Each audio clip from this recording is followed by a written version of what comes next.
Welcome to programme views makers. मैं हूं आपके साथ Shaista Yusuf. Money laundering case के हवाले से बड़ी पेशरफ्त सामने आई है कि वजीर आजम शहबाज शरीफ और उनके बेटे हमजा शहबाज बरी हो गए हैं। नवंबर 2020 में इंसदाद मनी लॉन्ड्रिंग एक्ट की दफात के तहत दर्ज किए गए मुकदमे में आज उन्हें लाहौर की खुसूसी अदालत ने बरी कर दिया है। इस केस में वजीर आजम के साहबजादे सुलेमान शहबाज बरतानिया मफरूर हैं। अब सवाल यह है कि मरियम नवाज के बाद शहबाज शरीफ और हमजा शहबाज की बरियत का मतलब यह है कि क्या अब मुस्लिम लीग नून के लिए सब अच्छा है? इस पर डिस्कशन के लिए जो मेहमान हमारे साथ मौजूद हैं, तारुफ में आपसे करवा देती हूँ।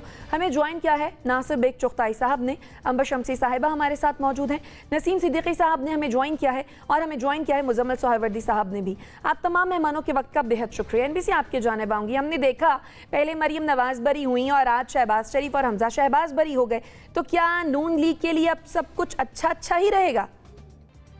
ये मुख्तलिफ दौर होते हैं, मुख्तलिफ मौसम होते हैं। कभी ख़ज़ां होती है, कभी बहार होती है, कभी और दूसरे बारिश का मौसम होता है। तो ऐसी मौसम कभी किसी के लिए अच्छा होता है, कभी किसी के लिए अच्छा होता है। इसमें अचंभे की कोई बात नहीं है। आज जो भी फैसला हुआ है वो मेरा ख्याल है वो फैसला बहुत पहले हो चुका था, जब NCA ने अपना फैसला दिया था। शायद याद हो, हमने इस पर बहुत लंबा डिस्कशन भी किया था। NCA ने हमजा को और शहबाज शरीफ को बरी कर दिया था एक केस में जो शहजाद अकबर साहब ने बनाया था। ये केस भी शहजाद अकबर साहब ने बनाया था और ख़ासा स्ट्रॉन्ग केस बनाया था उन्होंने। बकौल उनके 66 गवाह थे और चीज़ें थी और सबूत थे और उनकी तकरीबन 200 प्रेस कॉन्फ्रेंस थी। 200 प्रेस कॉन्फ्रेंस, प्रेस टॉक या TV पर शॉर्ट्स उनके जो थे और वो लगे हुए थे। उस पर लगता था बड़ा स्ट्रॉन्ग केस है ये। लेकिन जब अदालत में जाता है, नैब में जाता है, तो वहाँ से ये वापस आता है और वापस जाके जाता है फिर FIA के पास। FIA की कोर्ट जो है, special tribunal, special court central, वहाँ जाता है और वहाँ 1 साल 13 महीने तक इसका चालान भी नहीं आता। जब चालान नहीं आता तो केस कैसे चलेगा? खैर एनीवे, चालान आया। वो 66 गवाह जो पेश होने थे वो उन्होंने किसी ने नाम नहीं लिया शहबाज शरीफ का। और ये बात है PTI के दौर की, इस दौर की बात नहीं है। जो तो अप्रैल तक जो कुछ होता रहा, उस वक़्त तक PTI की हुकूमत भी ये केस साबित नहीं कर पाई। तो तकरीबन दिसंबर में चालान आया था और उससे पहले 10 महीने गुजर चुके थे। तो ये तकरीबन 1.5 साल तक ये केस साबित ही नहीं कर पाए। तो शहजाद अकबर साहब की इंतहाई नाअहली मैं कहूँगा इसको कि उन्होंने नाअहल अगर ये वाक़या हुआ है तो। और NCA में भी शिकस्त खाई उन्होंने और फिर यहाँ से वापस चले गए। उन्होंने जो कुछ किया, बिगाड़ पैदा किया, हो सकता है। लेकिन मैं समझता हूँ कि ये केस और डिवीज़न पे पैदा करेगा पाकिस्तानी सोसाइटी में। एक तरफ से बयान आएगा कि इंतकामी कार्रवाई थी, एक तरफ से बयान आएगा देखो कोर्टें भी गुलाम बन गई। एक बयान आ चुका है कि अदालती निज़ाम पे तमाचा है। तो ये बयान चलेंगे और ये इस वजह चलेंगे कि हमने इदारे कायम नहीं किए, हमने इंस्टीट्यूट कायम नहीं किए, हमने अदालतों पर अपना भरोसा और भरम खो दिया। सही, यानी आपके ख्याल में आज के फैसले के बाद मजीद डिवीजन पैदा होगी? आपका पॉइंट आ गया। मुजम्मिल सोहरावर्दी साहब, आपकी जानिब आऊंगी। कहा यह जा रहा था कि ये ओपन एंड शट केस है, इसमें जो सबूत हैं, जो TTs हैं, जो ट्रांजैक्शंस हैं, जो मकसूद चपरासी के हवाले से बात हो रही थी, फिर वो 7 वॉल्यूम्स, फिर अचानक इस केस में हमजा शहबाज और शहबाज शरीफ साहब का बरी हो जाना, क्या ये सवालिया निशान नहीं है आपके ख्याल में? नहीं, बेसिक क्वेश्चन ये था कि उनके अकाउंट में कोई पैसे आए हैं। जब उनके अकाउंट में कोई पैसे नहीं आए तो वो मुल्ज़म कैसे हो गए? या तो ये किसी की को वहाँ पे अप्रूवर बना के, जैसे कि NBC ने कहा है अपने दौर में, उस पर जिरा करवा लेते, ट्रायल मुकम्मल करवा लेते। अदालत से बरी हुए हैं, इसको कोई क्या कह सकता है? आप सुप्रीम कोर्ट ने सो मोटिव लिया, उन्होंने कहा कि इस केस का ना इन्वेस्टिगेटर चेंज हो सकता है ना प्रोसिक्यूटर चेंज हो सकता है, और वो सू मोटिव उन्होंने पेंडिंग रखा। उन्होंने कहा अगर आपने इन्वेस्टिगेटर चेंज करना है, प्रोसिक्यूटर चेंज करना है, तो आपको सुप्रीम कोर्ट की इजाज़त चाहिए होगी। DG FIA को हर किस्म का तबादला करने से मना कर दिया इस केस में, कि इस केस में बिल्कुल ना प्रोसिक्यूटर चेंज होगा ना इन्वेस्टिगेटर चेंज होगा। जो लोग इमरान खान के दौर से इन्वेस्टिगेट कर रहे हैं, जो प्रोसिक्यूट कर रहे हैं, वही जारी रखेंगे। उन्होंने ही जारी रखा, वही तफ्तीश लेकर गए, उन्हीं का चलान था, उन्हीं का सब कुछ था। अगर वही अदालत में नहीं साबित कर सके तो फिर क्या किया जा सकता है? अगर तो किसी को धौंस धांधली से सजाएं दिलवानी हैं और आपका स्क्रिप्ट था कि मैंने अपने मुखालफिन को एक प्रोपेगेंडा की ज़ोर पे और अपने दूसरे प्रेशर के ज़ोर पे टारगेटेड एहतसाब से नाहल करा के अकेले रह जाना है, तो शायद वो स्क्रिप्ट नाकाम हो गया है। लेकिन वैसे अगर कोई अदालतों से बरी हो रहा है तो आप उस पर कैसे सवाल उठा सकते हैं? वही अदालतें इमरान खान को छुट्टी वाले दिन जमानतें नहीं दे रही हैं, घर से जज स्पेशली नहीं आते उनको जमानतें देने के लिए, तो फिर उन जमानतों पर भी सवाल उठा लें। इस तरह अदालतें काम कर रही हैं, वो उनका ट्रायल कोर्ट से बरी हुए हैं, उन्होंने कोई एनआरओ नहीं लिया। अगर इमरान खान साहब और शहजाद अकबर बहुत संजीदा थे तो जाके अदालत में पेश हो जाते। चलिए ठीक है, पनामा में नहीं जाके दरखास्त दे दी थी, तो आज भी दरखास्त दे देते। ठीक है, आपका पॉइंट आ गया। अंबर आपकी जो है ये सबूत है, ठीक है, भाग क्यों गए शहजाद अकबर साहब? चलें, सवाल ये है कि शहजाद अकबर भाग क्यों गए? चलें, ये हम पूछ लेंगे मुजम्मिल साहब। चलें अंबर, क्या ये वाकई इस तरह से खत्म होने वाला केस था आपके ख्याल में? देखिए, जो केस के मुकदमे के जो तफसीलात हैं वो तो क्योंकि एनबीसी ने और मुजम्मिल साहब ने पेश कर दी, तो मैं उससे मजीद क्या बात कर सकती हूँ, क्योंकि उस वक्त जब इतनी सारी प्रेस कॉन्फ्रेंसेस हुई थी, उस वक्त जब इस केस को मीडिया में उठाया गया था तो यही बताया जाता था कि इंतहाई मजबूत केस है, इससे शहबाज शरीफ साहब तो बचने नहीं वाले। लेकिन बार बार हमने देखा है जब भी एहतसाब का अमल, जब एक हवा का रुख बदलता है और इसके हकायक सामने आते हैं या अदालत में जाते हैं, तो अदालतें खुद ही कह देती हैं कि इसको मजबूत नहीं था, ये नाअहली थी या नैब की या जो भी प्रोसिक्यूट कर रहा था या इन्वेस्टिगेट कर रहा था, तहकीक कर रहा था। और यहाँ हमने यही देखा है कि वक्त जब था, एक्सपेडाइट करने का वक्त था, इसको मंतकी अंजाम तक लेकर जाने का, तो वो नहीं लिया गया। तो यही नज़र आ रहा है कि ये केस में जो बरियत हुई है इसमें दो तरफ से आपको ले सकते हैं, या तो ये हवा का रुख वाकई बदल गया है या केस कमज़ोर था जितना हमें बताया गया था और उसको बढ़ा चढ़ा कर बनाया गया था। और अभी तक जो तारीख़ जो और हालिया तारीख़ के बारे में बात कर रही हूँ, जितने भी लोग बरी हुए हैं उनमें हमेशा अदालतों के फ़ैसले में ये कहा गया था कि केस कमज़ोर था, पॉलिटिकल इंजीनियरिंग के लिए इस्तेमाल किया गया वगैरह वगैरह।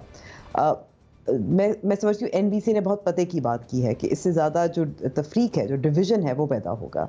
इसलिए क्योंकि जो भी फ़ैसला आता है अगर किसी सियासी जमात के हक़ में नहीं होता तो वो अदालतों पे इल्ज़ाम लगाते हैं। लेकिन हम ये देख रहे हैं कि जिस अदालत या जज पर हम की तरफ देखते हैं वो फ़ैसले लेते हैं और कभी किसी के हक़ में होता है, किसी के ख़िलाफ़ होता है। तो ये कहना मैं कहूँगी बहुत लाजिम है कि ऐसा तो लग रहा है कि शहबाज शरीफ साहब और नवाज शरीफ फैमिली, यानी कि शरीफ फैमिली जो है, उनके अच्छे दिन आ गए हैं। लेकिन वजह शायद ये है कि कुछ हवा का रुख कमज़ोर थे। सही।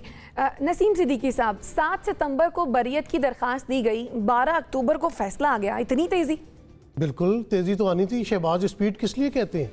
इसीलिए तो कहते हैं। आप देखें, मैं तो आए बाएँ शाये नहीं करूँगा, ये एक तमाचा है पाकिस्तान के इंसाफ के निज़ाम के ऊपर। मुजम्मिल ने सही कहा कि अदालत ने बरी किया, हम अदालतों पे जो है उंगली नहीं उठा सकते क्योंकि अदालत ने सबूत और गवाह देखने होते हैं। ये जो ताकतवर मकड़ी का जाला फाड़ के नहीं निकल जाते, ये वो लोग हैं, इतनी दौलत है, इतने पैसे कमाए। मकसूद चपड़ासी बेचारा फौत हो गया, डॉक्टर रिजवान फौत हो गए, मतलब इनको देखें कि अल्लाह ताला की तरफ से भी मदद मिल रही होती है शायद। तो ये पाकिस्तान में इसी तरह होगा। मैं तो कहता हूँ जेलों के दरवाजे खोलें। जिन बेचारे लोगों ने भूख नंग से तंग आके छोटी छोटी चोरियाँ की हैं, किसी ने बच्चे की फ़ीस देनी थी, किसी ने बिजली का बिल जमा कराना था, किसी के घर खाने के लिए नहीं था, भाई उनको आपने क्यों पकड़ पकड़ के अंदर डाला हुआ है? रोज़ाना बड़े लोगों के केसेस चल रहे होते हैं और गरीब अवाम बाहर जो है वो जेल की बड़ी गाड़ियों में पड़ी सड़ रही होती है। क्या निज़ाम है? देखें, मतलब एक वक्त आ रहा था कितने बड़े बड़े सबूत शहजाद अकबर साहब दिखाते थे। हमने भी प्रेस कॉन्फ्रेंसेस में देखा है, टीटियां लगी हैं, इनके नाम पे लगी, फिर हम बैठ के कहते हैं देखें जी उनके तो अकाउंट में नहीं आए थे। रमज़ान शुगर मिल किसकी है? मेरी है शुगर मिल। जिस तरह वो बाहर से पैसे आए, मतलब केस 2 दिन के अंदर ख़त्म, 1 महीने के अंदर अंदर सब उन्होंने पाइल अप किया, नैब ने गिरफ्तार किया, कोट लखपत जेल में डाला गया, पेशियाँ पेशियाँ होती थी, कौन वहाँ पे जाता था? पेशियाँ नहीं भुगतते थे, आप गवाह को इनराफ कर लें, आप सबूत गायब कर दें। ये जो बड़े मुजरिम होते हैं ना, इनका यही वतीरा होता है। और दुनिया में इसी तरह है कि वाइट कॉलर क्राइम को एक तो पकड़ना कोई इतना आसान काम नहीं होता। आप देखें कि जो NCA की भी मिसाल दी जा रही है, वहाँ पे मुत्तहिदा के लीडर का भी तो उनके घर से 5 लाख पाउंड पकड़े गए थे, लेकिन NCA प्रूव नहीं कर सका। NCA भी कोई इतना बड़ा इदारा या वो चीज़ नहीं कि आप उसकी मिसालें देते फिर। उन्होंने दूसरे मलिक रियाज साहब के केस में क्या किया था, पैसे अपना कमीशन काट लिया, बाकी पैसे वापस कर दिए। तो जहाँ बड़ा पैसा आ जाता है वहाँ हर तरह की लालच आ जाती है, वहाँ लोगों को भी खरीद लिया जाता है, सबूत भी गायब कर दिए जाते हैं, गवाह भी इनराफ कर दिए जाते हैं। तो ये कोई बड़ी बात नहीं, लेकिन सिर्फ दुख इस बात का है कि पाकिस्तान के अंदर क्या इसी तरह चलता रहेगा? हुदैबिया पेपर पिल केस माफ हो गया, मरियम नवाज का एवन फील्ड आज भी मौजूद है, उसी अपार्टमेंट्स में रह रहे हैं। सरे महल कहाँ गया? वही जरदारी साहब जब बेचने लगे वहाँ पे प्रॉपर्टी, तो उन्होंने कहा ये मेरी प्रॉपर्टी है, पहले वो माने नहीं यहाँ की अदालतों में। तो बस पाकिस्तान का यही हाल है, अल्लाह ताला रहम फरमाए। सही। NBC, आप कह रहे थे कि इस फैसले के बाद डिवीजन मजीद पैदा होगी, लेकिन क्या इसका सियासी फायदा होगा नून लीग को? देखिए, यकीनी तौर पे सियासी फायदा होगा इसका, तकरीबन मेरा ख्याल है। लेकिन सियासी फ़ायदे कहाँ होगा? उन्हीं हल्कों में ना जो पूरा मुस्लिम लीग है, वो तो कहेंगे बहुत सही फैसला हो गया, साबित हो गया कि हम सच्चे हैं। दूसरे कहेंगे साबित हो गया कि अदालतें जो हैं वो उनके अंडर में काम कर रही हैं। अभी इमरान खान साहब ने भी कहा है और नसीम ने भी कहा है, दोनों एक ही बात अभी शरकपुर में खिताब कर रहे थे, वो ये यहाँ खिताब कर रहे थे। मैं अर्ज़ ये कर रहा था कि जो गवाह आपको कोर्ट में लाने थे, वो गवाहियाँ पेश क्यों नहीं की आपने? मुश्ताक चीनी वाला बड़ा सुना था हमने, इतना प्रेस कॉन्फ्रेंस की थी शहजाद अकबर साहब ने कि कान थक गए थे नाम सुन के। मुश्ताक चीनी वाला, मकसूद और वगैरह वगैरह। मुश्ताक चीनी वाले का नाम ही केस के अंदर नहीं है, मैंने जो भी देखा है। और जज ने भी कहा है, जज ने कहा है कि 1 करोड़ 30 लाख रुपए जो आपने कहा है सियासतदानों को देने का, सियासतदान को देने का, वो नाम कहाँ है सियासतदान का? उसका नाम भी नहीं है। 66 गवाहों ने किसी ने नहीं कहा कि हम इन लोगों ने हमसे ये काम कराया या हमने इनको पैसे दिए। तीसरी बात ही डॉक्टर रिजवान का बड़ा अच्छा जो कहा नसीम ने, डॉक्टर रिजवान का पोस्टमार्टम होना चाहिए मेरा ख्याल है। वो अभी तक तो उनके ख़ानदान ने कोई दरख्वास्त नहीं दी और ना ही कोई और इनिशिएटिव आया, ना PTI ने कोई दरख्वास्त दी।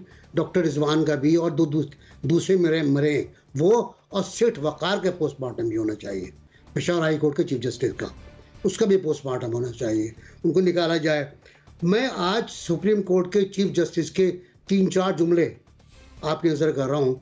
उन्होंने कहा कि पिछले दौर में नैब ने क्या कुछ नहीं किया। नैब ने बेगुनाह अफसरों को पकड़ के जेलों में डाला और बाबल सब बरी हो गए। कई अफसर 2-2 साल तक जेलों में रहे और उन पर जुल्म हुए। उन्होंने कैद और सहूबतें बर्दाश्त की, लेकिन केस पे कुछ नहीं निकला। तो नैब करती क्या है? ये बात नैब तरमीम की हो रही है कि नैब की तरमीम। तो देखिए, आपको कहीं ना कहीं रुकना पड़ेगा। इस्लामाबाद हाई कोर्ट ने अगर मरियम को बरी किया है तो उसका अपना वक़ार है, उसका अपना ग्रेस है। वो तमाशा नहीं है, वो तमाशा उस मुकदमे के ऊपर है जो आपने बनाया था या जो आपने फैसला लिया था। सुप्रीम कोर्ट जो कुछ कह रही है नैब के बारे में, वो सुनना पड़ेगा आपको, वो सुनना चाहिए। कहीं तो रुकेंगे ना आप। सबको आपने एक डंडे से हाँक दिया कि सब करप्ट हैं, सब बदुलमान हैं, फिर कहते हैं हम एहतराम भी करते हैं। तो कैसा एहतराम है? आप करो तमाशा मार दिया, फिर करो एहतराम करते, हम उंगली नहीं उठाते। आपने थप्पड़ मार दिया भाई। सही, चले, आपका पॉइंट आ गया। मुजम्मिल साहब, वर्दी साहब, FIA राना सनाउल्लाह साहब के अंडर आता है। जाहिर है अब उनकी मर्जी और मंशा के बगैर तो FIA सही तरीके से या उस तरीके से प्रोसिक्यूट नहीं करेगा केस को। तो क्या ये कहना दुरुस्त होगा कि हुकूमत में रहने का फ़ायदा उठाया गया? नहीं, मैं नहीं समझता, क्योंकि जब सुप्रीम कोर्ट ने सू मोटिव लेकर FIA के और मिनिस्टर के हाथ बांध दिए और कहा कि आप इस केस को टच नहीं कर सकते, इसके किसी अफसर को बदल नहीं सकते, वही हैं जो इमरान खान ने लगाए हुए हैं। तो वो तो बेबस थे इसमें। प्राइम मिनिस्टर अदालत में पेश हो रहे थे, हमजा एज चीफ मिनिस्टर अदालत में पेश हो रहे थे, और दोनों अपनी बेगुनाही उन्होंने अदालत में जाकर साबित की है। अगर कोई देखिए, फैसला चालान पे होना था, अगर चलान में ही देखें, बरियत कब होती है? बरियत की 2 स्टेजेस हैं। एक स्टेज है कि जब मुकदमे का ट्रायल मुकम्मल हो जाए, उसके बाद बरी होता है। एक जब चलान हो तो उस चलान के बाद मुल्ज़म ये कहता है कि इस चलान में मेरे खिलाफ कुछ नहीं है, लिहाजा मुझे बरी कर दिया जाए। ये जो आज शहबाज शरीफ और हमजा शहबाज बरी हुए हैं, ये उस चलान के ऊपर बरी हुए हैं जिसमें उन्होंने कहा कि जो तफ्तीश इमरान खान साहब ने उनके खिलाफ की है और अदालत में जमा कराई है, उसमें हमारे खिलाफ कुछ नहीं है। लिहाजा जो गवाहों के बयानात हैं उसमें हमारे खिलाफ कुछ नहीं है। लिहाजा अदालत ने कहा जब रिकॉर्ड पे आपके खिलाफ कुछ नहीं है तो आप बरी हैं। लिहाजा जब आप इन्वेस्टिगेशन में उनके खिलाफ कुछ देखें, प्रेस कॉन्फ्रेंसों से सजाएं होती तो फिर सुनी हो जाती गलियां, विच इमरान खान फिरदा, सब मर जाते इस मुल्क में, एक ही आदमी होता है इमरान खान। मुसीबत यही है कि कोर्ट ऑफ लॉ में साबित करना पड़ता है। आज सबसे बड़ी बात यह है कि शहजाद अकबर कहाँ हैं? वो आए और आकर जवाब दें कि उन्होंने रियासत पाकिस्तान का कितना पैसा इस पर ज़ाया किया है, कितना वक्त ज़ाया किया है। वो लंदन जाते रहे हैं, 5 स्टार होटलों में ठहरते रहे हैं। अभी बात की गई है मलक रियाज साहब की, नसीम सिद्दीकी साहब ने, वो NCA ने पैसे पाकिस्तान को वापस भेजे, इनके भी भेज देते इवन फील्ड के पैसे वापस जब्त करके, अगर वो मनी लॉन्ड्रिंग होती। इसका मतलब है वहाँ एक निज़ाम मौजूद है, आप गलत पैसा लेकर जाएंगे वो उस मुल्क में वापस भेजते हैं। जैसे कि उन्होंने यहाँ पाकिस्तान में 19 मिलियन पाउंड भेजा, अगर इनके पैसे भी गलत होते तो वापस आ जाते। आप वहाँ नहीं साबित कर सके, आप इसहाक डार के रेड वारंट इंटरपोल से नहीं ले सके क्योंकि आपके केस में जान नहीं थी। आप यहाँ पर तो शेर थे, लेकिन जब इंटरनेशनल कोर्ट ऑफ जस्टिस में आप जाते थे तो चाहे ब्रॉडशीट का केस हो चाहे दूसरा केस हो, आपके मुंह पर तमाचा ही पड़ता था हर जगह से, और लोग कहते थे कि आपकी नैब जो है वो पॉलिटिकल इंजीनियरिंग का इदारा है। और सुप्रीम कोर्ट कहता है, इमरान खान के दौर में सुप्रीम कोर्ट कहता रहा है कि ये पॉलिटिकल इंजीनियरिंग का इदारा है, तो फिर क्या बात की जाए इसके ऊपर? ठीक है, अंबर आपकी जानिब आऊंगी। अगर तो नून लीग हुकूमत में ना होती तो भी क्या इस केस का आपके ख्याल में यही फैसला होता? देखिए, जब नून लीग हुकूमत में नहीं थी, जो हम जिक्र कर रहे हैं बार बार, जो अदालतों में और आला अदालत जो है सुप्रीम कोर्ट में बात हो रही थी कि पॉलिटिकल इंजीनियरिंग के लिए नैब को इस्तेमाल किया जा रहा था, तो बरियत तो तब भी हो रही थी। मैं समझती हूँ कि इसके बजाय कि हम अदालती निज़ाम को बुरा भला कहें, जैसे मैंने कहा, क्योंकि कभी कभी फैसले जो होते हैं, आप देखें कंटेम्प्ट ऑफ कोर्ट का केस है जहाँ एक तरफ कुछ रहनुमा थे, उनको सज़ा मिली थी, दूसरे को नहीं मिली थी। जो लाइफ टाइम डिस्क्वालिफिकेशन है उसके हवाले से भी अगर उमर अता बंदियाल साहब का अभी कुछ और मौक़िफ़ है, तब कुछ और मौक़िफ़ था। तो कहने का मकसद ये है कि दोनों तरफ फ़ायदा होता है अदालतों का। तो हमें ये देखने की ज़रूरत है कि केस कितना मजबूत था, और इसमें सवाल उठता है अहलियत पर मेरे ख्याल में, और बजाय के अदालती निज़ाम पर। क्योंकि अगर हम देखें कि इमरान खान साहब जब इक़्तिदार में आए थे, उनका बुनियादी नारा क्या था? उनका बुनियादी नारा ये था कि करप्शन को ख़त्म करेंगे, करप्शन नहीं होगी और करप्ट लोगों को पकड़ेंगे। उसकी वजह से उन्होंने एक स्पेशल यूनिट जो है वो कायम किया था। शहजाद अकबर साहब उसको हेड कर रहे थे, और शहजाद अकबर साहब जैसे कहा गया है वो बार बार लंदन भी जाते थे, बहुत कुछ कोशिशें कर रहे थे, ख़बरें भी छप रही थी, NCA से भी उन्होंने रब्ता किया था। अब NCA को भी हम अगर नैब के साथ हम उसका शुमार करते हैं तो मेरे ख्याल में कि ये भी बहुत बड़ा सवालिया निशान है, क्योंकि वहाँ फैसला आपको नहीं पसंद आया जो शहबाज शरीफ का केस था, तो फिर हम उसको भी इल्ज़ाम लगा सकते हैं। साबित करना मुश्किल होता है, तो इससे बेहतर है कि आप प्रेस कॉन्फ्रेंसेस करें, उसका स्पिन बनाएं, उस पर बहुत बात करें, मजबूत केस बनाकर सामने आए। 1 साल इंतज़ार कर लें, थोड़ा सा ठहराव ले आए और फिर एक्सपेडाइट करें केस को। तो मेरे ख्याल में कि ये जो शहजाद अकबर साहब पर सवाल उठ रहा है कि वो कहाँ हैं और उनको कितना जिम्मेदार ठहराया जा सकता है, बिल्कुल जायज़ सवाल है, क्योंकि बरियत हुई है तो इसलिए सिर्फ नहीं है कि हवा का रुख एक तरफ है या अदालतें जो हैं वो एक तरफ हैं या बिकी हुई हैं। और मैं नहीं कह रही, ज़ाहिर सियासी मुखालिफिन ही कहते हैं। सवाल ये बनता है कि आपने जो आप वादा करके आए थे वो पूरा क्यों नहीं किया। सही, ठीक, नसीम सिद्दीकी साहब, क्या इस बरियत ने इमरान खान के बयानिए को दोबारा से जिंदा कर दिया आपके ख्याल में? बिल्कुल दोबारा से जिंदा कर दिया, क्योंकि अवाम तो इस फैसले से खुश नहीं है। आप देख लेंगे कि जब भी उनका ये रिवाइवल होगा इन चीज़ों का, अवाम उसमें जवाब देगी। बाद में ये कह रहा था कि हम लोग बड़े सादा लोग हैं, हमें आपने ऐसे ही मुझे तजियाकार आप इंट्रोड्यूस करा देती सीनियर साफ़ी, मुझे तो पता ही कोई नहीं है इस मुल्क के अंदर। मतलब वर्ल्ड बैंक की बाकी इदारों की रिपोर्ट्स है कि जो कौमी ख़जाना उसे कोई 55% के करीब करप्शन होती है। कौन करता है? मैं करता हूँ, आप करती हैं, मुजम्मिल साहब करते हैं, यही ब्यूरोक्रेट्स करते हैं ना, यही सियासतदान करते हैं। कोई फैसला आया बड़ा फैसला जिसमें पता चला कि जी 50 करोड़ से कम की तो अब जो उससे ज़्यादा की करप्शन होगी उसमें नैब इन्वॉल्व होगा, तो FIA ने, ये एंटी करप्शन ने किसको पकड़ लिया? इतने बड़े बड़े ये जिन कदावर चोर इस मुल्क में मुजरिम बैठे हैं, इन पे कोई हाथ डाल सकता है? शहजाद अकबर क्या बेचता है? बेचारा चला गया पाकिस्तान से वापस इसलिए कि इन्वेस्टिगेटर था, इन्वेस्टिगेट कर रहा था बड़े बड़े मुजरिमों के खिलाफ। और आज उन मुजरिमों को अदालतों से, माशाल्लाह हमारी अदालतें बहुत अच्छी हैं, मैं उन पर तनकीद नहीं कर रहा। पता नहीं वो एक जगह सर्वे रिपोर्ट में पढ़ा था कि 130वें नंबर पे आती हैं। अल्लाह करे पहले नंबर पे आए, दूसरे नंबर पे आए, ताकि हमें यकीन हो कि इस तरह हो रहा है। यानी कि वही चीज़ें हम खुद अदालत में जाते थे, मैंने बहुत सारे इस तरह के केस जाके रिपोर्ट किए हैं, वहाँ पे जिस तरह की चीज़ें चल रही होती थी, प्रूफ पेश किए जा रहे होते थे। लेकिन इस मुल्क में फिर वही बात कि गवाहों को गायब करवाना, सबूतों को गायब करवाना इन डिपार्टमेंट से कोई मुश्किल काम नहीं होता। और जब आप हुकूमत के अंदर हो फिर तो सब कुछ आपके हाथ में होता है। सही। NBC अंबर का कमेंट ऐड कर लूं, फिर आपकी जानिब आती हूं। जी अंबर। मैं वैसे हैरान हूं कि शहजाद अकबर साहब को इतना मासूम हम समझ रहे हैं कि उन्होंने तो बड़ी कोशिश की थी करप्ट लोगों के खिलाफ हाथ डालने की। और देखिए जिस तरह से मलिक रियाज के सहूलतकार वो बने थे, और जिस तरह से 190 मिलियन जो पाउंड उन्होंने वापस दिलवाया था, काबीना से मंजूर करवाया था, और उसके जवाबदेह भी नहीं है।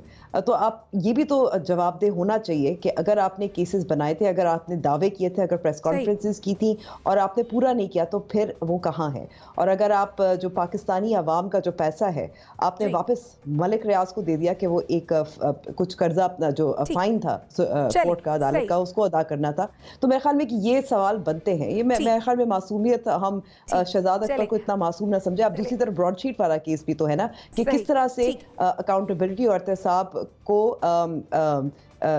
किस तरह से वो इस्तेमाल किया गया था, और वो केसेस क्या थे और क्या निकले, वो भी एक तारीख है। वो भी फाइन भी लगा था पाकिस्तान पर। सही। NBC। मैं नसीम से बहुत जज्बस्ता अर्ज करूँगा, पूरी रिपोर्ट पढ़ें 143 वाली, कि अदालत का, पाकिस्तानी अदलिया का नंबर 143 है। मैं अदलिया का सबसे बड़ा नक्काद हूँ। मैं समझता हूँ पाकिस्तान की अदालतों ने बाज़ औक़ात बड़े बड़े जुराइम किए हैं। मैं केस आपको बता सकता हूँ कौन कौन से केस हैं। किसी की फांसी है, किसी की सज़ा है, कुछ है। खैर मैं तफसील में नहीं जा रहा, जजों को खुद पता है। अब वो जज खुद भी कहते हैं कि हम ये जिक्र ना करें भाई, हमें शर्मिंदगी होती है। कोर्ट में कहा गया है ये। एक केस के बारे में कहा है, इसका हवाला देंगे, मैं उठा के बाहर फेंक दूंगा आपको, ये जुमला है। तो मैं ये अर्ज कर रहा था कि ये जो 143 है, इसमें अदलिया का कसूर नहीं है। इसमें इंतजाम जो एलिमेंट्स हैं वो पढ़ लें अगर आप, तो उसमें इंतजामिया है पहले कि इंतजामिया नाअहल है, करप्ट है, जो इंसाफ नहीं चाहती। दूसरा है कि जजों की तकर्री नहीं होती।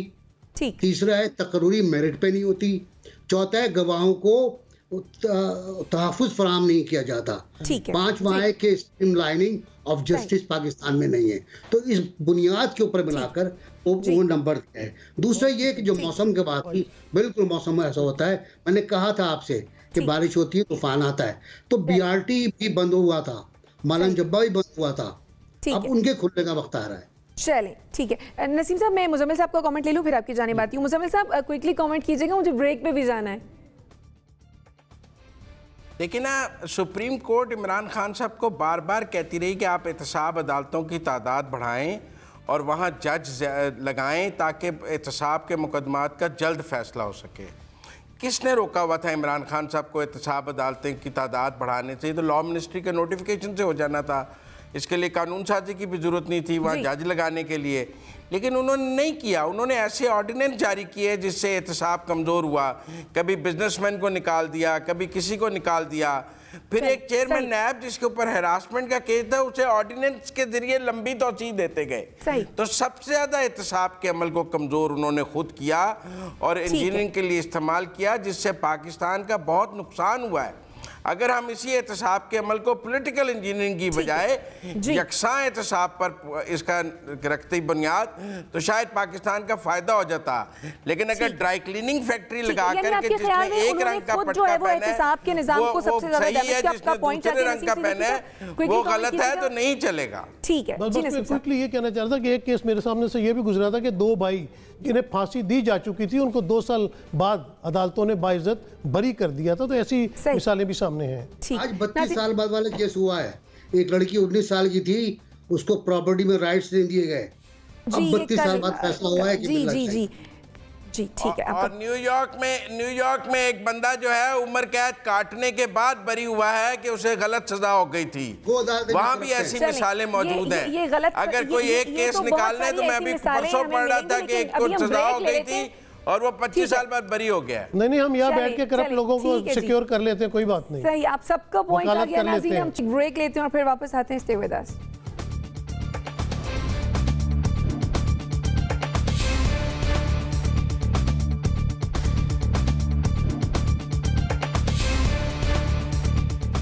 Welcome back after the break. साबिक वजीर आजम इमरान खान के खिलाफ मुकदमात दर्ज होने का सिलसिला जारी है। आए दिन किसी न किसी मामले पर उनके खिलाफ मुकदमे दर्ज हो रहे हैं। गुज़श्ता रोज भी उनके खिलाफ ममनुआ फंडिंग पर एक नया मुकदमा दर्ज किया गया है, जिसमें गिरफ्तारी से बचने के लिए आज उन्होंने इस्लामाबाद हाई कोर्ट से हिफाजती जमानत भी करा ली है। इमरान खान ने इस मौके पर मीडिया से गुफ्तगू करते हुए ये कहा है कि वो जेल जाने के लिए तैयार हैं। अब सवाल यह है कि क्या हुकूमत किसी केस में साबिक वजीर आजम को गिरफ्तार करने में कामयाब हो पाएगी? NBC, आपको लगता है कि हुकूमत इमरान खान को गिरफ्तार करने में कामयाब होगी?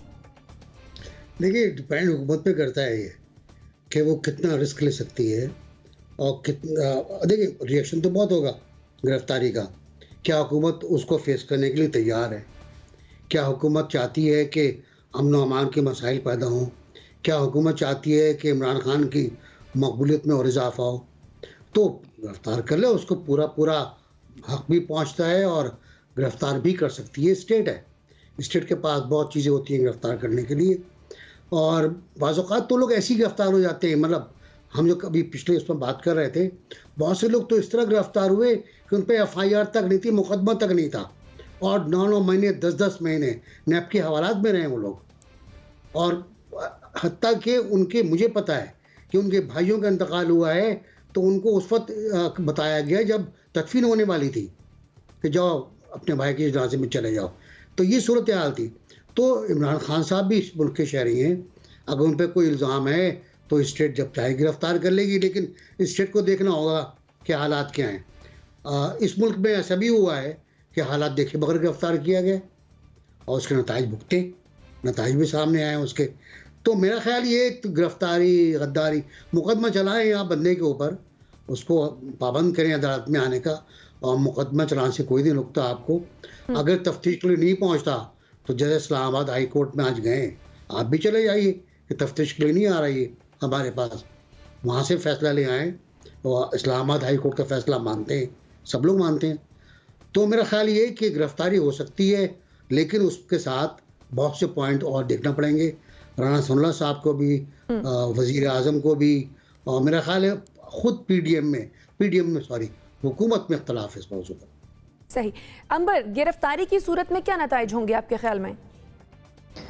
देखिए, इतना तो तय है कि पाकिस्तान तहरीक-ए-इंसाफ और इमरान खान साहब के फॉलोअर, सपोर्टर हैं, वो इस बात के लिए तैयार हैं। और जब भी एक अफवाह चलती है कि वारंट गिरफ्तारी जारी हो गए या होने वाले गिरफ्तार हो गए हैं, तो एक रद्द अमल आता है, बनीगाला में आता है और दीगर जहां उनके फॉलोअर, सपोर्टर हैं उनमें आता है। तो वो एक रिएक्शन आएगा और उसके लिए हुकूमत को ज़ाहिर है तैयार भी होना चाहिए। लेकिन मैं कहूँगी कि अगर एंड गेम ये है कि जैसे इमरान खान साहब ने अपने सियासी मुखालिफिन को ख़त्म करने की या कुचलने की कोशिश की थी, इसीलिए उन्हें तहकीकाती सतह पर जब स्टेज थी तभी उनको गिरफ्तार कर लिया, तो फिर मेरे ख्याल में ये मौजूदा हुकूमत भी वही गलती करेगी जो इमरान खान साहब ने अपने दौरे हुकूमत में किया था। और अब तो वैसे भी नैब कवानीन में तरमीम भी हो चुकी है जो इमरान खान साहब ने खुद चैलेंज किया, तो उनका फ़ायदा भी है, यानी कि उस स्टेज पर गिरफ्तारी नहीं होनी चाहिए। केसेस मुख्तलिफ हैं, सब नैब के नहीं है, FIA का भी है, मनी लॉन्ड्रिंग वाला है, जिसमें जो वुटन क्रिकेट वाला आरिफ नकवी वाला है वो सबसे ज़्यादा संजीदा है, जो फॉरेन फंडिंग का है, ममनुआ फंडिंग केस है। तो मैं समझती हूँ अगर एंड गेम ये है कि आपने इमरान खान को कुचलना है, जो सियासी क़ुव्वत है जिससे आप इनकार नहीं कर सकते, तो फिर रद्द-ए-अमल का सामना करना होगा। लेकिन अगर आप चाहते हैं कि जो अगले इंतखाबात हैं, जो ट्रांजिशन है, जो नेक्स्ट ट्रांजिशन है हुकूमत की, और उसके लिए आप बातचीत का दरवाज़ा खोले रखें, तो मेरी नज़र में गिरफ्तारी फ़िलहाल तो नहीं होनी चाहिए। जैसे इमरान खान साहब भी लॉन्ग मार्च को ताख़ीर से उसका ऐलान कर रहे हैं, मेरे ख्याल में हुकूमत भी दबाव बढ़ा रही है, लेकिन फ़िलहाल कतरा रही है कि इमरान खान साहब पर आखिरी जो हाथ है वो डाला जाए। और ये केसेस कुछ हैं जो ऐसा ही, जैसे शहबाज शरीफ साहब के केस में कुछ मजबूत लग रहे थे, ये भी कुछ केसेस मजबूत लग रहे हैं, लेकिन इसका एक सियासी पॉलिटिकल कॉस्ट भी है, और उसके लिए भी तैयार रहना चाहिए। सिर्फ अमन और अमान की सूरत हाल की वजह से पॉलिटिकल कॉस्ट नहीं है, आगे चलकर अगर हम फ्री एंड फेयर इलेक्शंस की बात करें और transition to the next government की बात करें, तो उसका भी एक लॉन्ग टर्म पॉलिटिकल कॉस्ट होगा। सही। नसीम सिद्दीकी साहब, इमरान खान साहब एक तरफ तो जेल भरो तहरीक की बातें कर रहे हैं कि हम जेल भरो तहरीक शुरू करेंगे, दूसरी तरफ वो जमानत करा रहे हैं, ये क्या बात हुई? देखिए, बात यह है कि ज़मानतें तो करवानी है, जब उनको गिरफ्तार अगर किसी उसमें कर लिया जाता है तब वो जेल भरो तहरीक शुरू करेंगे। लेकिन बात यह है कि जिस तरह NBC कहते हैं मौसम होता है ना, ये गिरफ्तारियों का मौसम, बरी होने का मौसम, नए नए मुकदमात का मौसम आजकल चल रहा है। इसमें आजकल तो सारे मौसम इकट्ठे ही चल रहे हैं, सारे मौसम जो है वो इकट्ठे चल रहे हैं। लेकिन आपको पता है कि इमरान खान को गिरफ्तार करने की इस वक्त गलती हुकूमत नहीं कर सकती, क्योंकि जब ये रिजीम चेंज हुई है वोट ऑफ नो कॉन्फिडेंस के जरिए, उसके बाद सोचा समझा यही जा रहा था कि शायद इमरान खान साहब की पॉपुलैरिटी कम हो जाएगी, लोग उनको पसंद नहीं करेंगे और खुशी मनाएंगे कि उनको निकाल दिया गया। जो रिएक्शन आया और ख़ासतौर पे जो पंजाब के ज़मनी इंतखाबात में देखा गया, उनकी जो पॉपुलैरिटी बढ़ चुकी है गिरफ्तारी करके, तो ये फिर अपने लिए सियासी तौर पर खुदकुशी वाली बात होगी मौजूदा हुकूमत के लिए। नवाज शरीफ साहब की बहुत ज़बरदस्त ख्वाहिश है कि इमरान खान साहब को गिरफ्तार भी किया जाए और शायद उनके साथ वही सलूक किया जाए जो शहबाज गिल के साथ किया गया था। लेकिन शहबाज शरीफ साहब हमेशा मफामत की सियासत लेके चले हैं, वो नहीं चाहते कि इस मौके पे जब पाकिस्तान की मईशत इस दोराहे से गुजर रही है, सैलाब का भी मामला है, अगर वो इमरान खान साहब की गिरफ्तारी करेंगे तो एक बहुत बड़ी रिजेंटमेंट आएगी। सिक्योरिटी फोर्सेज ने भी क्लियरली कहा है कि वो इस वक्त कोई भी सियासी या माशी तौर पर कोई भी एडवेंचर कबूल नहीं करेंगे, क्योंकि तमाम सिक्योरिटी के इदारे जो है वो इस वक्त सैलाब ज़दगान की मदद में लगे हुए हैं। तो डेफिनेटली ये जो डेली बेसिस पे हुकूमत अपना टिकटॉक तो चलाती रहेगी कि वो इनके खिलाफ मुकदमा करेंगे, वो राना सनाउल्लाह के वारंट निकालेंगे, ये सियासत में होता है, ये मामला तो चलते रहेंगे। लेकिन मुझे नहीं लगता कि आने वाले दिनों में इमरान खान साहब की गिरफ्तारी का फैसला हो सकता है। इसी तरह अगर अभी 16 अक्टूबर को जो इंतखाबात होंगे, ज़मनी इंतखाबात जो कौमी असम्बली के हैं, उसके नताइज के बाद देखेंगे कि इमरान खान साहब कितनी सीटें जीतते हैं और फिर उनकी पॉपुलैरिटी का मज़ीद कितना ग्राफ बढ़ता है। सही। मुजम्मिल सोहरावर्दी साहब, क्या आपको लगता है कि अगर हुकूमत गिरफ्तार करती है इमरान खान साहब को तो ये हुकूमत की खुदकुशी के मुतरादिफ होगा? नहीं, मैं एक तो ऐसी कोई सूरत हाल नहीं समझता, और मुझे ये भी नहीं लगता कि कोई बहुत ज़्यादा लॉ एंड ऑर्डर की सूरत हाल भी पैदा हो जाएगी। और मुझे नहीं लगता, क्योंकि ये ऐसा कल्चर नहीं है पाकिस्तान में, और ना PTI का कोई ऐसा मिलिटेंट कल्चर है। हमने देखा है कि वो ट्विटर पे ही कोई पुरतशद्दुद गालियाँ निकाल सकते हैं, सड़कों पर नहीं मार खाने वाले लोग उनके साथ। लेकिन फिर भी मैं समझता हूँ कि पॉलिटिकल टाइमिंग, अभी इस गवर्नमेंट को इमरान खान को गिरफ्तार करना ही नहीं चाहिए। अभी वो तो टेम्पो बना रहे हैं, माहौल बना रहे हैं, रोज़ उन्हें अदालतों में भिजवा रहे हैं, रोज़ वो कभी इतवार वाले दिन ज़मानत लेते हैं, कभी पीर वाले दिन ज़मानत लेते हैं, फिर एक अदालत से ज़मानत लेते हैं, दूसरी अदालत में तौसीक के लिए पहुंच जाते हैं, तीसरे दिन एक नया मुकदमा हो जाता है। उनको भी एक लिस्ट बनानी पड़ती होगी कि मेरे ऊपर अब कितने मुकदमात हैं। तो मेरा ख्याल ये गेम ऑफ नर्व्स है। अभी पॉलिटिकल टाइमिंग में उनकी गिरफ्तारी सूट नहीं करती गवर्नमेंट को भी, ना उनके पॉलिटिकल ओपोनेंट्स को। अभी टाइम चाहिए इमरान खान को जो महीना पहले सूरत हाल थी, 2 महीने पहले सूरत हाल थी, वो आज नहीं है। इसके बाद 2 महीने बाद वो सूरत हाल नहीं होगी, फिर नवंबर गुजर जाएगा, फिर ये लॉन्ग मार्च का एपिसोड वो और कितने दिन चला लेंगे। बहरहाल अब उन्हें कॉल देनी है और कितने दिन इसको लंबा कर लेंगे, फिर टेम्पो टूट जाएगा, लोग कहेंगे नहीं देते हैं कॉल। तो लिहाजा सब कह रहे हैं कि इमरान खान आहिस्ता आहिस्ता बंद गली में पक रहे हैं। एक ही रास्ता है पार्लियामेंट में वापस जाने का, उसके अलावा उनके पास कोई रास्ता नहीं है पार्लियामेंट में वापस जाने के अलावा। अब क्या वो लॉन्ग मार्च के बाद जाना चाहते हैं? मुझे लगता है अगर उनकी कोई गिरफ्तारी प्लान भी की जाए तो वो 2023 में करनी चाहिए। 22 में गिरफ्तारी का भी कोई सियासी फायदा नहीं है। सही। अच्छा, आप मान रहे हैं कि इस वक्त टेम्पो बना हुआ है पीटीआई और उसके कारकुनान का लॉन्ग मार्च के लिए? नहीं, इस वक्त मुल्क में क्या ऐसी चीज़ है जो उनकी गिरफ्तारी से उनके सियासी मुखालफिन एनकैश करा लेंगे? क्या पॉलिटिकल फ़ायदा होगा इमरान खान को गिरफ्तार करने का? अब अगर उनको डिमोरलाइज करना है, उनके वर्कर को डिमोरलाइज करना है, कुछ करना है, तो अभी उसके लिए वक्त नहीं है। अभी तो बहुत टाइम है, 11-12 महीने पड़े हैं इलेक्शंस में। अभी तो टाइम गुजारना चाहिए आराम से। आपको लगता है कि टाइम जल्दी खान साहब को है, खान साहब के मुखालफिन को कोई जल्दी नहीं है, वो तो हुकूमत में बैठे हैं। चलें, ठीक है। एनबीसी, ये तो हो गई ये बात कि क्या हुकूमत उनको गिरफ्तार करने जा रही है, गिरफ्तार कर पाएगी या गिरफ्तार नहीं कर पाएगी, लेकिन क्या इमरान खान जेल जाने के लिए तैयार हैं आपके ख्याल में? मेरा ख्याल है अभी तैयार नहीं है। वो कहते तो हैं कि मैं जेल जाने को मैंने बुक्स वगैरह जो हैं वो इकट्ठी करके रख ली हैं और सूटकेस भर लिया है, ये है वो है। किताबों का भी जिक्र किया है, मुझे पता नहीं कौन सी किताबें पढ़ रहे हैं आजकल वो, वरना पहले नाम बताया करते थे वो, और साथ ही फिर वो बेल ले लेते हैं। मेरा ख्याल है कि एक मुज़ाहिमती लीडर को बेल पर इस तरह नहीं जाना चाहिए फ़ौरन, चंद घंटे बाद। थोड़ा खेलते FIA से, थोड़ा FIA को, हम स्टूडेंट लोग ऐसी करते थे, FIA को तंग करते, पुलिस को तंग करते। वो घर में तो नहीं घुस सकते, वो अटैक तो नहीं कर सकते। 70 क्लिफ्टन में तो अटैक भी हुआ था बाकायदा, और गद्दे तक फाड़ दिए गए थे घर के। यहाँ नहीं हो सकता ऐसा ये, ठीक, क्योंकि वक्त बदल गया है, बहुत ज्यादा वक्त बदल गया है। लेकिन खान साहब शायद अभी तैयार नहीं गिरफ्तारी के लिए। ठीक है, आपको लगता है दिया होगा, उन्हें जमानत नहीं लेते वो। सही। अंबर, आपके ख्याल में खान साहब तैयार हैं? ठीक। देखिए, जब ख़वातीन पे जब हमला होती हैं तो वो भी 3 महीने पहले बैग तैयार कर लेती हैं, तो इसमें तो कोई बात नहीं है। तैयारी कह सकते हैं होगी, मैं यकीन करती हूँ, मैं उम्मीद करती हूँ कि इमरान खान साहब ने शुजा नवाज़ की जो किताब थी बैटल फॉर पाकिस्तान 2019 में आई थी, जिसमें धरने का भी जिक्र था और अमेरिका पाकिस्तान के ताल्लुकात के हवाले से और इनसाइडर जो काफ़ी ज़्यादा स्टोरी थी वो भी पैक की होंगी ताकि वो इसका मुताला भी कर ले। लेकिन खैर, मैं कहूँगी कि इमरान खान साहब को भी फ़िलहाल, जैसे मुज़म्मिल साहब कहते शायद मौजूदा हुकूमत को सूट ही करता है, इमरान खान साहब को भी फ़िलहाल जेल जाना सूट ही करते। अगर उन्होंने अपना टेम्पो बरकरार रखना है लॉन्ग मार्च के लिए, अगर वो हुआ या नहीं हुआ, जो भी बातचीत चल रही है वो कामयाब हुई ना हुई, तो जाहिर है वो बेहतर है कि Imran Khan who is the face of PTI, who draws power, जो मोटिवेशन देते हैं, वो बाहर है। ठीक, सही। नसीम सिद्दीकी साहब, क्विकली। जी बिल्कुल, मेरे ख्याल से वो तैयार है मेंटली तौर पे, क्योंकि जिस तरह हालात चल रहे हैं और अपोजिशन लीडर होता है उसको किसी वक्त भी गिरफ्तार किया जा सकता है, और वो मेंटली तौर पे तैयार है इस बारे में कि मुझे किसी वक्त भी गिरफ्तार किया जा सकता है। लेकिन वो जिस तरह एक मिसाल देते हैं कि उन्होंने जेल पहले काटी हुई है, वो कोई जेल नहीं थी। सही। मुज़म्मिल सोहरावर्दी साहब, क्विकली। नहीं, मैं नहीं समझता वो अभी तैयार भी हैं ज़हनी तौर पर।